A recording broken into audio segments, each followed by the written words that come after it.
Any time is a good time to work on yourself, but towards the beginning of a new year can feel like a fresh start and a perfect opportunity to start making big changes. If you haven't thought about any specific goals, or maybe your New Year's resolution has fell through by now is a great time to make some bigger decisions. There are so many things you can do to improve yourself this year, and I've got a checklist of things you can do to work on yourself to be better by the end of 2018. The first 5 are mindsets and attitudes that you can work on, but the last 2 are tactical things that you can actually go out and practically do. Number 1, gratitude. In an average day, you probably say thank you at least once, but how much gratitude do you actually feel saying it? If you don't take the time to feel thankful every day, it's time to start. There have been so many studies done on the connections between gratitude and well-being, and the findings are really amazing. People who are grateful tend to feel fewer toxic emotions like anger, jealousy, and regret. They feel healthier, they have less pain, and they sleep better, and they have the best self-esteem. Those are just some major benefits to feeling thankful. And becoming someone who feels gratitude every day is pretty easy change to make. It can be as simple as making the decision to feel gratitude every day and consciously looking for things in your life that you appreciate. If you go that route, it's handy to use something as a reminder that prompts you to take a minute for an exercise in gratitude. It can be an object on your desk, a bracelet, or something on your phone screen. Just make sure it's something that you're bound to glance at periodically throughout the day. In time, it'll become a habit and you won't need the reminder to feel gratitude anymore. Now, if you like more structured exercises, you can start a gratitude journal instead. Keep a notebook or download a journal app and take a few minutes once or twice a day to write down a few things that you're grateful for. These can be big things like family and friends, or small things like having a few extra minutes to grab coffee before work. Anything you can think of is great. The key is that you don't just say that you're thankful for them, you need to take a moment and really feel appreciation for them. Thoughts are fleeting, but the feelings hang around.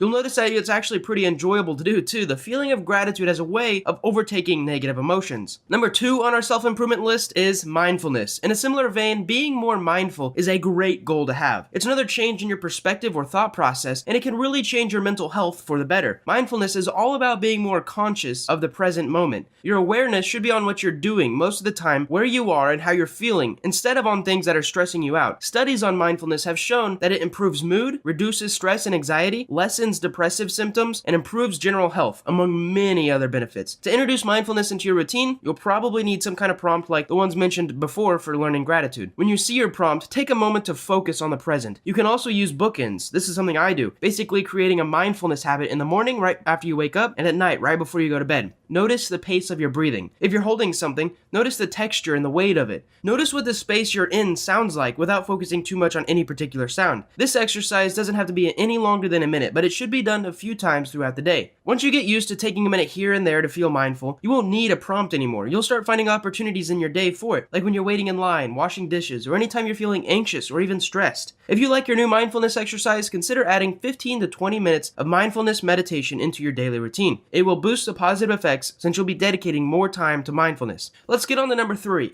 organization. Some of you really struggle with this. If you're already obsessed with your planner and have printed labels on every jar in your pantry, you probably don't need organizational skills on your checklist. But chances are, like most people, you could stand to organize your life more effectively. Most people forget an appointment now and then or misplace things here and there, and it's really frustrating, especially for me when it happens. Organization can prevent those things from happening and offer some great perks to your life. So let's start by organizing your home. It's a simple thing to do, and once it's done, it doesn't require much upkeep to keep it that way. When things are organized, they're easier to find when you need them, which will save you a lot of time in the long run, and eliminate the annoyance of trying to find something that's misplaced. Not to mention that an organized space is often a tidy space, which feels good to be in and look at when people come over. Organization isn't just about having a place for everything, and having everything in its place though. Keeping track of your commitments and planning your schedule effectively is another aspect of organization, and it's so important for success. So get yourself a calendar app, or a planner, and start filling in all of your appointments, deadlines, and events, along with anything else that you might have to do to prepare for them. Check your calendar every day so that you know what needs to be doing and what's coming up. This can greatly contribute to success at work or school or in your life in general, and make you more reliable for your friends and family. I personally use a whiteboard for my calendar and to plan my goals. Number 4 is something that I probably need to work on: assertiveness. Working on being more assertive should definitely be part of your 2018 checklist. Many people don't feel comfortable standing up for themselves, but it's important to speak up so that your needs are met and not being overlooked. Being assertive can impact your life in such significant ways. When you're assertive in relationships, you're more likely to have your needs met because you make a point of telling your friends, family, and even romantic partners what you need, and you make it clear that your needs are important. When you're assertive at work, you don't let your boss or coworkers take advantage of you, and you make it known when you want a promotion or a raise, which can make it more likely to happen. It's amazing how your life can change when you advocate yourself in a firm but polite way. Often, the primary obstacle of becoming more assertive is something called self-worth. If you don't believe you deserve what you want, you're going to have a hard time asking for it.